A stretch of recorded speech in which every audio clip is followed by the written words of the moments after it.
Not okay. Okay, this is not okay. Your representatives told me that you were doing... Diane Keaton could have been anyone's leading lady. Hollywood royalty's dream girl, the muse of geniuses, the romantic partner of legends. Al Pacino adored her. Woody Allen was mesmerized by her, and even Keanu Reeves was rumored to be enchanted by her charm. But while the world wanted her to walk down the aisle, Diane had other plans. She chose herself. For decades, fans and journalists have wondered why one of the most beloved actresses of her generation never married. The answer, as it turns out, says more about courage, self-awareness, and individuality than any love story ever could. Early life, a girl who wanted more.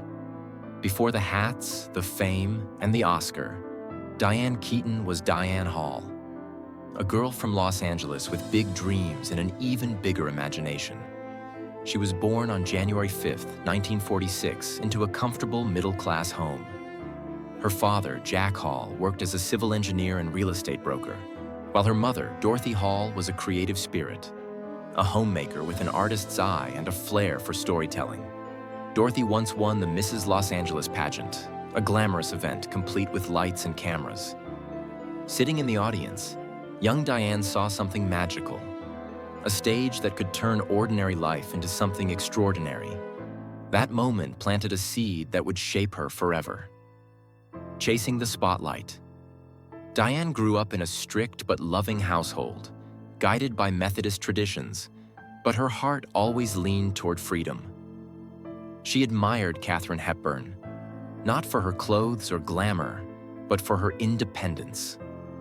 By the time she reached high school, Diane knew that the stage was where she belonged. She starred in plays like A Streetcar Named Desire, throwing herself into roles that required emotional depth.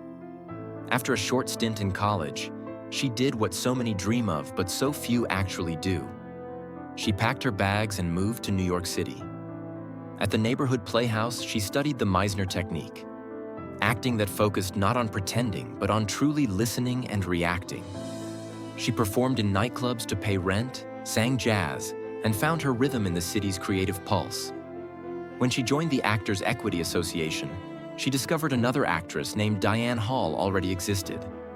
So she chose her mother's maiden name, Keaton, a fitting tribute to the woman who first showed her what courage looked like. Breaking into Broadway and Hollywood, Keaton's first major role came in 1968 as an understudy in Hair, Broadway's daring rock musical.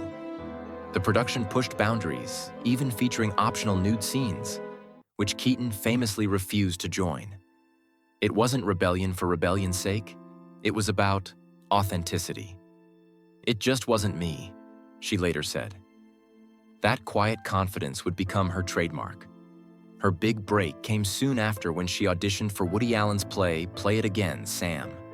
She nearly lost the role because she was taller than Allen, but her wit and presence won everyone over. The play was a hit, earning Keaton a Tony nomination and setting the stage for a partnership that would redefine American cinema. Hollywood came calling quickly. In 1972, she was cast as Kay Adams, the moral center of The Godfather. As the woman who loved, and ultimately rejected, Michael Corleone, Keaton's subtle performance gave the film a heartbeat. She reprised the role in The Godfather Part 2, this time giving Kay more agency, more anger, and more depth. Critics who once underestimated her began to recognize that behind her gentle eyes was an actress of remarkable strength. The roles that made her immortal. Diane's career exploded in the late 1970s with Annie Hall, the quirky romantic comedy that became a cultural phenomenon. Her loose ties, oversized vests, and unfiltered laughter turned her into a fashion icon overnight. The film earned her an Academy Award for Best Actress and defined an entire era of modern storytelling. Her chemistry with Woody Allen was real. The line between art and life blurred beautifully. But when their romance ended, Diane didn't crumble. She moved forward with the same fearless individuality that had always defined her. She continued to choose roles that challenged expectations. From the sophisticated Manhattan to the political epic Reds, the emotional Marvin's Room, and later comedies like Something's Gotta Give. Each performance reminded audiences that she could make vulnerability as compelling as glamour. The men who loved her, Diane Keaton's romantic life could fill a dozen movies, but her real story is one of independence rather than heartbreak. She dated some of Hollywood's most magnetic men, yet always on her own terms. Her relationship with Woody Allen was rooted in creative connection and curiosity. They understood each other in ways few collaborators ever could. With Al Pacino, sparks turned into fire. Their chemistry, both on and off screen, was undeniable. She later admitted she was deeply in love with him, but knew their lives were heading in different directions. Then came Warren Beatty, the brilliant perfectionist she described as irresistibly complicated. They worked together on Reds, where their creative and romantic connection reached its peak.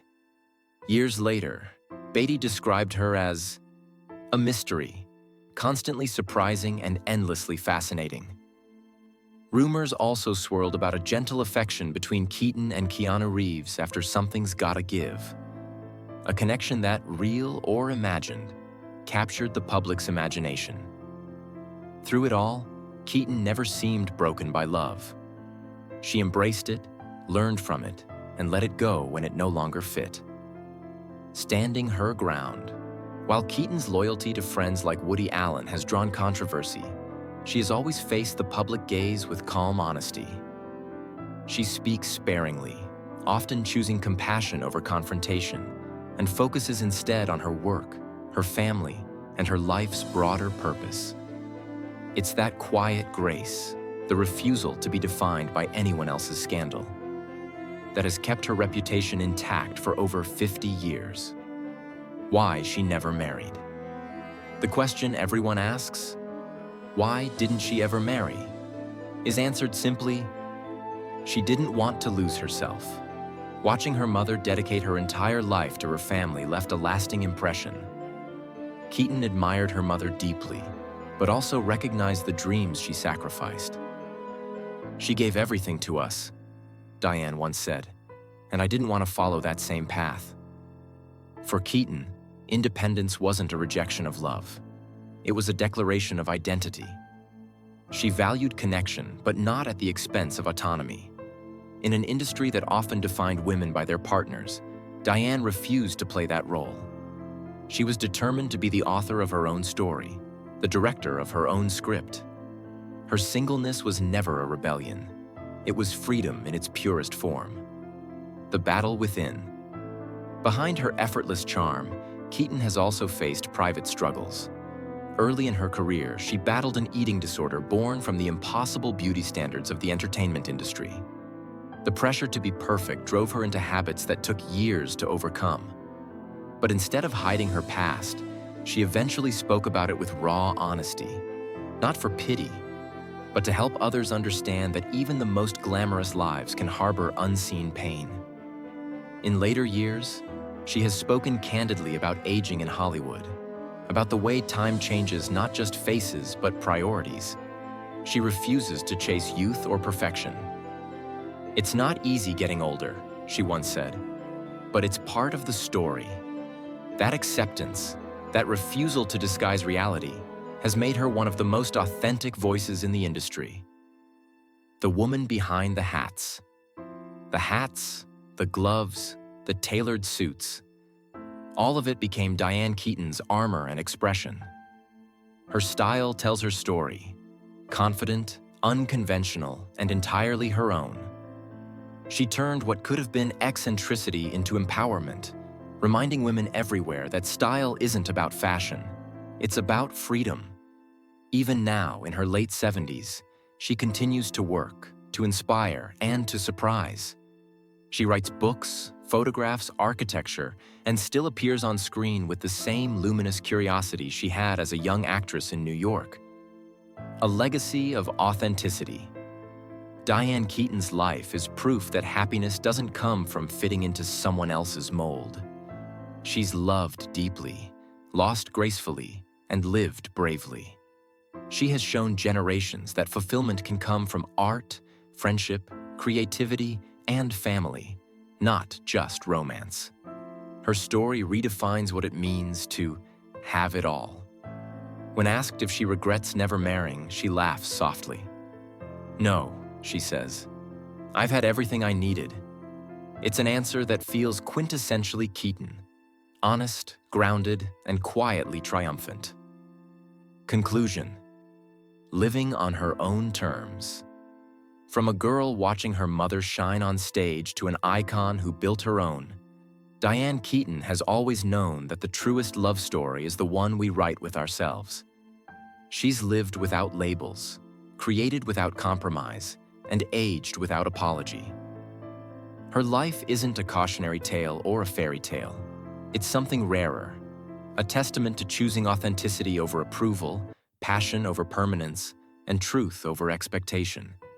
Diane Keaton didn't need a partner to complete her. She completed herself. And in doing so, she gave the world a lesson far more enduring than any romantic finale. Sometimes the most beautiful ending is not a marriage, but a masterpiece of a life fully, fearlessly lived.